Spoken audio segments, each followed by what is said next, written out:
Salam, saudaraku. Anda sedang mendengarkan kabar baik seri kehidupan pribadi pemimpin bersama Suara Kasih Karunia. Berjudul, Bacaan Pemimpin, Firman sebagai Pewahyuan Baru. 2 Timotius 3 ayat 16 dan 17 berkata, segala tulisan yang diilhamkan Allah memang bermanfaat untuk mengajar, untuk menyatakan kesalahan, untuk memperbaiki kelakuan, dan untuk mendidik orang dalam kebenaran. Dengan demikian, tiap-tiap manusia, kepunyaan Allah, diperlengkapi untuk setiap perbuatan baik. Saudaraku, banyak pemimpin gereja rajin membaca buku strategi, motivasi, atau teori kepemimpinan. Semua itu baik sebagai tambahan.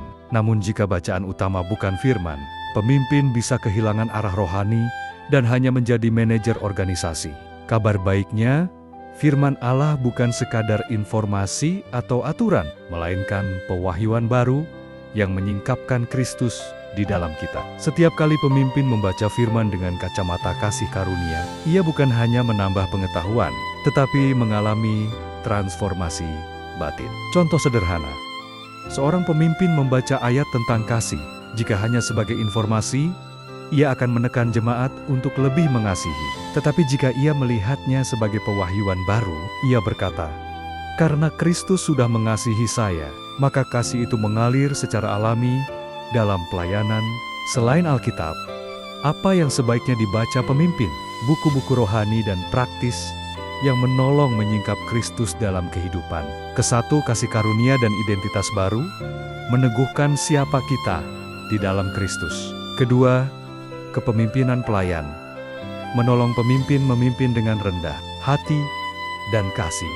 Ketiga, penggembalaan dan pemuritan, membangun komunitas yang sehat. Keempat, teologi kristosentris, menjaga agar khotbah tetap berpusat pada Kristus, bukan hukum. Kelima, psikologi dan konseling Kristen, memperlengkapi pemimpin mendampingi jemaat dalam masalah nyata. Keenam, manajemen waktu dan kehidupan seimbang, melayani dari tempat perhentian, bukan kelelahan. Ketujuh, sejarah dan gerakan gereja, memberi perspektif luas tentang karya Roh Kudus. Kedelapan, biografi pemimpin Kristen, inspirasi iman dari perjalanan nyata hamba Tuhan.